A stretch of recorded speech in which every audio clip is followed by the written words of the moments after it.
The sharky styling and classy feel of the Lexus IS will be enough to convince many compact executive BMW 3 Series class buyers of its merits before they even venture aboard, especially now that prices have been sharpened and specifications improved.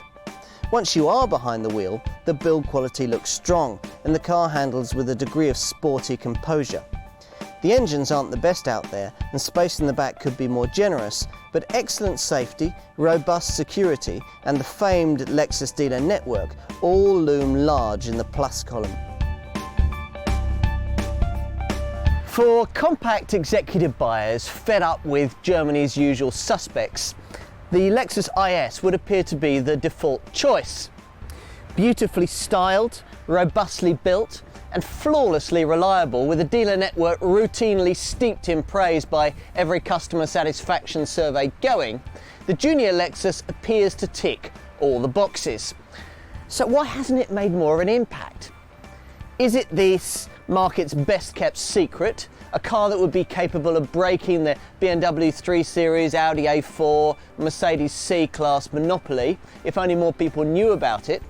Or is it really a second-tier operator destined to gaze longingly up at the top table along with assorted Saabs, Volvos and Jaguars? The lack of a wide engine range and the absence of an estate derivative from launch doesn't help the Japanese brand.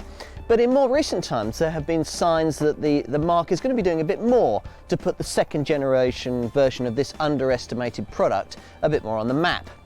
First we had the high-performance ISF version, a car too expensive to garner many sales, but important as a halo model.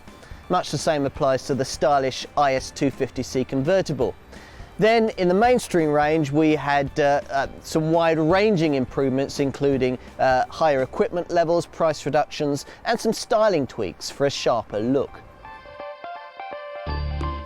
As ever, two mainstream engines are offered, one petrol, one diesel. The petrol unit is a beefy 2.5-litre V6 with 202 brake horsepower that's quiet, smooth and melodic, but needs to be worked quite hard if it's to offer up its best performance.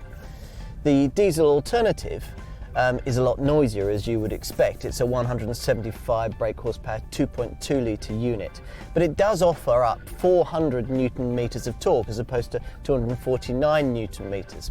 So you'll not want for pulling power. The diesel offers all this up from just 2000 RPM. Now the diesel makes 60 from rest in 8.9 seconds, while the petrol manages the same increment in 8.1 seconds. So both units offer up the speed to match comparable German rivals. The engine range won't whet the appetite in quite the way that, say, that of a BMW 3 Series will, but the IS has more definite appeal in other areas. Fast steering and limpet-like grip make this a fine car to hurry along in. The suspension setup is rather firm, very un-Lexus-like, which is great for spirited driving but can become a little wearing at low speeds on poorer surfaces. Road noise is the only refinement issue, as engine noise and wind noise keep themselves very much to themselves as far as the IS's tranquil cabin is concerned. Sport models get a gearbox with shorter ratios so that you can make the most of the V6 engine. The most notable recent upgrade is the provision of Lexus's advanced handling and safety system, called Vehicle Integrated Dynamics Management, a standard across the range on all models.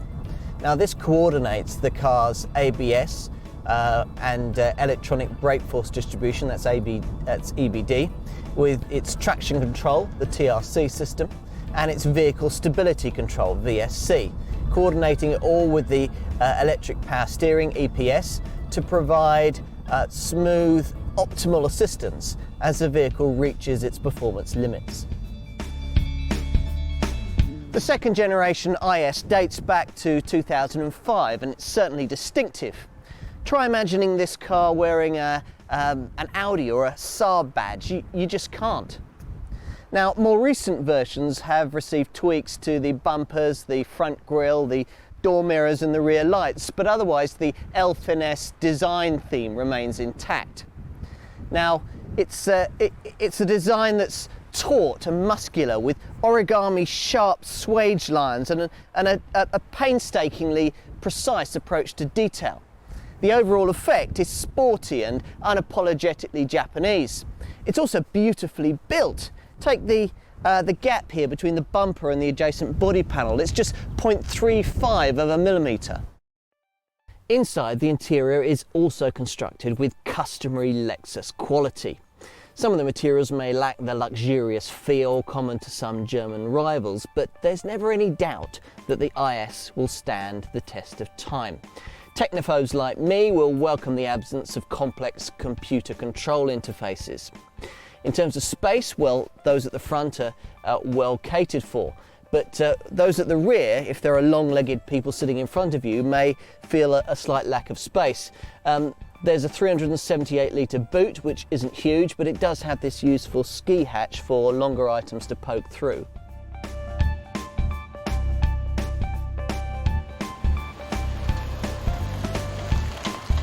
Now, most Lexus IS sales are made in the £22,000 to £30,000 bracket, and you'll be paying up at the upper end of that spectrum if you go for the pretty IS 250C convertible. Now, that represents a saving of between £2,000 to £3,000 over fancy German alternatives, but the IS still looks the more upmarket product. Now, the ISF Super Saloon is a different cost question entirely, up at around £50,000, but it's still okay value compared to a BMW M3. Now, obvious rivals, apart from the usual Audi A4, BMW 3 Series, Mercedes C-Class triumvirate, include cars like Alfa Romeo's 159, Saab's 93 and Jaguar's X-Type. Now, Lexus customers never go short on equipment, and even the entry-level IS has a quota of features to put German rivals to shame. The standard 13-speaker CD stereo system is a cracker, and you also get climate control, cruise control, tinted glass, electric mirrors and electric windows all round. There's also great safety provision too, 8 airbags, stability control, traction control, ABS with brake assist and electronic brake force distribution. There's also superb security provision with locking systems to confound the cleverest crooks. Running costs are crucial to most buying decisions in the compact executive sector, and most manufacturers have made significant strides in keeping them down. Now, crucially for the market sector into which the IS is pitched, the 175 brake horsepower 2.2 litre common rail diesel version now offers improved CO2 emissions. The figure's down from 163 to 148 grams per kilometre of CO2. And that's very important because it shifts this car down to tax excise band C. At the pumps, the diesel is of course the most cost effective. You should get around 50 miles to the gallon on a regular basis. But then it doesn't have much competition. The 2.5 litre petrol V6 manages just 29 miles to the gallon on the combined cycle. And again, its 231 grams per kilometre of CO2 showing seems rather high, given the engine's 202 brake horsepower output. A 215 brake horsepower BMW 325i, for example, returns 170 grams per kilometre of CO2 and manages 40 miles to the gallon. As an ownership proposition, the IS redeems itself with strong residual values helped by its relative exclusivity compared to fleet favourites like the 3 Series and A4. Many purchasers in the compact executive sector base their decisions entirely on specs and figures. Hence, Lexus's recent decision to improve equipment levels and lower prices as part of the most recent package of IS range improvements. The stronger running costs of the diesel variant that many will choose are welcome too and timely. It is, after all, easy to overlook the Lexus IS in a market sector that's dominated by BMW, Audi and Mercedes. But this car definitely deserves more attention than it sometimes gets. Perhaps it can't quite eclipse the big-hitting Teutonic alternatives, but the fact that this car is so good and yet isn't German will be enough to convince many weary executives yearning for a change.